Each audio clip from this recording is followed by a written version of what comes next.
Apa kabar semuanya? Semoga selalu semangat terus ya dalam mempelajari berbagai ilmu yang kita ambil ya. Nah, walaupun masih secara online ya. Nah, untuk hari ini kita akan membahas mengenai rekursif. Nah, fungsi rekursi atau fungsi perulangan ialah fungsi yang di dalam function atau bodinya ada statement yang memanggil dirinya sendiri gitu. Jadi memanggil dirinya sendiri kalau rekursi ya. Nah, fungsi rekursi ini sangat berguna dalam pemecahan masalah jika masalah tadi dapat didefinisikan secara rekursif pula gitu. Jadi rekursif itu merupakan metode umum ya dari penyederhanaan ya. Jadi dengan membagi satu permasalahan menjadi beberapa subpermasalahan dengan tipe yang sama gitu. Nah, jadi sebagai sebuah teknik dalam pemrograman komputer. Nah, hal ini disebut juga dengan divide and conquer dan merupakan kunci dari perancangan berbagai algoritma gitu. Divide and conquer menyediakan pendekatan atas bawah dalam pemecahan masalah gitu. Dengan permasalahan yang diselesaikan dengan menyelesaikan instansi yang lebih kecil. Nah, untuk pendekatan sebaiknya yaitu pemrograman yang dinamis. Pendekatan ini menyelesaikan secara bawah sampai atas dengan permasalahan diselesaikan dengan menyelesaikan instansi yang lebih besar sampai ukuran yang diinginkan dicapai. Nah, di sini ada contoh penerapan rekursi diantaranya untuk menghitung nilai xn, gitu ya. Nilai xn, n merupakan bilangan positif. Ya, solusi dari persoalan ini adalah jika n sama dengan 1, maka x pangkat n sama dengan x. Nah, selain itu x pangkat n sama dengan x dikali x n min 1. Nah, di sini misalkan x sama dengan 2. Itu x-nya itu 2 dan n-nya itu sama dengan 3. Nah, kemudian pemecahannya dilukiskan pada gambar di bawah ini. Nah, di sini misalkan nah, yang rekursi ini yang kalinya ya. Kan ini 2 pangkat 3. Nah, 2 kali pangkat 3 itu kan 2 dikali 2 dikali 2 dikali 2 gitu ya.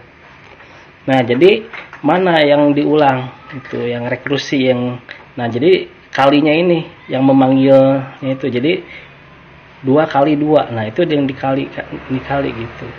Nah, jadi pemecahan secara rekursinya seperti ini. Jadi yang dipanggilnya itu 2 ya, jadi kalinya itu terus dipanggil terus tuh. Nah, atau contoh lain biasa di sini misalkan di sini contoh klasik dari rekursi. Nah, jadi ini definisi dari fungsi faktorial diberikan dalam kode C ya. Nah, misalkan di sini bisa dilihat, jadi fungsi tersebut memanggil dirinya sendiri secara rekursi terhadap versi input yang lebih kecil yang kurung buka n-1 kurung tutup ya, dan mengkalikan hasil dari pemanggilan rekursi dengan n. Nah, sampai pada kasus dasar. Jadi sama analoginya dengan definisi matematika dan faktorial.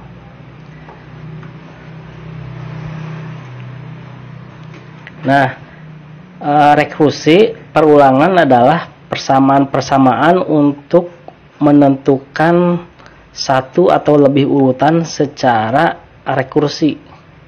Nah, beberapa relasi perulangan tertentu dapat diselesaikan untuk mendapatkan definisi bukan rekursif. Nah, untuk penggunaan rekursi dalam suatu algoritma memiliki kelebihan dan kekurangan. Nah, kelebihan utamanya adalah biasanya kesederhanaan gitu. Kekurangannya utamanya adalah terkadang algoritma tersebut membutuhkan memori yang sangat banyak jika ke dalam rekursi sangat banyak. Nah, untuk algoritma suatu algoritma ya didefinisikan secara rekursif jika dia memiliki yang pertama satu atau lebih kondisi penghentian yang bisa dievaluasi untuk parameter-parameter tertentu. Nah, kemudian langkah rekursif di mana nilai sekarang dalam algoritma bisa didefinisikan dalam nilai sebelumnya. Nah, langkah rekursif harus menuju ke kondisi penghentian. Nah, kemudian ada pertimbangan untuk penggunaan rekursi. Nah, yang pertama, namun prosedur atau fungsi rekursif memerlukan memori yang lebih banyak karena perlu tambahan untuk aktivasi record start. Nah, kemudian waktu lebih lama karena perlu menjejaki setiap pemanggilan rekursif melalui aktivasi record.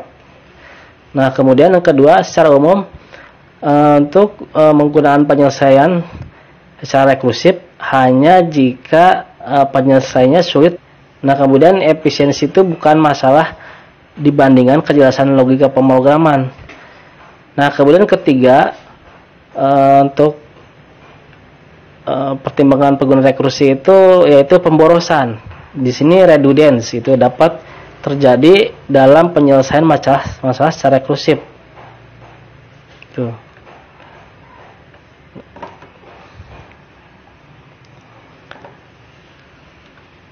Nah, untuk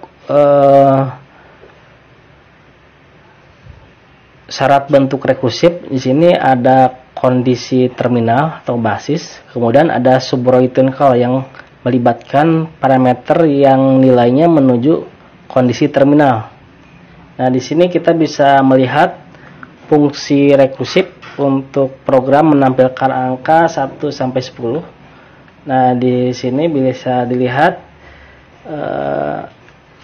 di if ya n lebih kecil dari 10 gitu. Nah, nanti ini kan fungsinya dipanggil lagi ya, dipanggil rekursifnya yang n-nya dipanggil. Nah, nanti hasilnya akan 1 sampai 10 muncul hasilnya yang di bawah.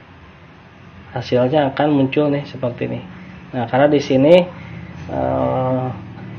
void pakai rekursif. Nah, ini kemudian si out ya menampilkan jika n lebih kecil dari 10. Jadi dia akan menampilkan di bawah 10 gitu. Jadi 1 sampai 10. Jadi akan mengulang. Itu rekursif. Nah, sampai di sini pertemuan hari ini. Bapak harap kalian mencari lagi ya pemahamannya. Kalau masih belum paham, coba cari lagi di media apapun ya, bisa YouTube, bisa buku ya, apa aja yang bisa sekiranya kamu pelajari. Nah, selalu semangat ya, walaupun misalkan Pak saya kurang paham ya, silahkan cari lagi gitu ya, jangan terlalu terpaku untuk penjelasan dari saya gitu. Jadi harus mencari lagi gitu. Jadi kalau saya itu hanya ibaratnya pengantar gitu. Pengantar apa sih yang harus kamu pelajari, nah gitu. Jadi bukan berarti seperti anak SMK. Jadi semua saya jelaskan itu. Tapi kalian itu dituntut harus mencari lagi itu, mencari lagi informasi atau ilmu pengetahuan dari tempat lain gitu. Jadi kalau kamu udah jenjang kuliah itu bukan harus disuapin, tapi harus mencari gitu. Jadi kita dari dosen itu hanya misalkan 30%, yang lainnya kamu mencari sendiri. Jadi kalau ingin mahir, ingin bisa ya mencari sendiri. Jangan hanya ingin disuapin gitu, harus belajar sendiri gitu. Ya, mudah-mudahan dipahami ya. Itu ya. Sekian, assalamualaikum.